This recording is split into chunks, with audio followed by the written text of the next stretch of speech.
मनीषा लोहार है।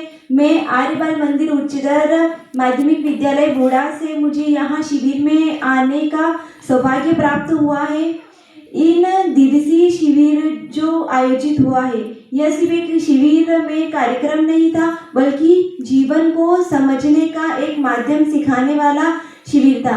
इस शिविर में हमने दर्शन, वेद, ध्यान और गृहस्थ धर्म से संबंधित बहुत ही महत्वपूर्ण ज्ञान को प्राप्त किया है। सबसे पहले मैं बात करना चाहूँगी दर्शन की।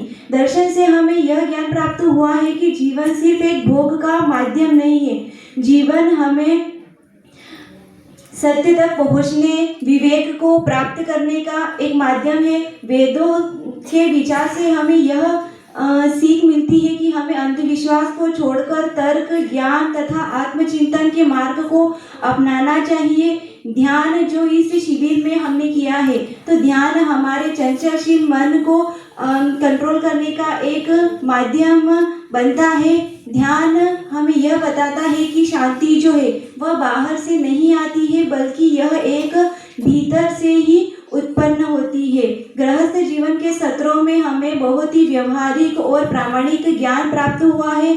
यहाँ पर जो अध्यात्म से संबंधित गृहस्थ का ज्ञान दिया गया, उसमें यह बताया गया है कि अध्यात्म जो है वह घर को त्याग करने का कोई रास्ता नहीं है। अध्यात्म हमें समाज, परिवार तथा हमारे कर्तव्यों को बैलेंस बनाकर अपने जीवन को श्रेष्ठ बनाने का एक माध्यम बनता है। यहाँ पर जो मुझे अमूल्य ज्ञान प्राप्त हुआ है, उसके लिए मैं समस्त आचार्यगणों, आयोजकों का हृदय से धन्यवाद करती हूँ। सभी का धन्यवाद।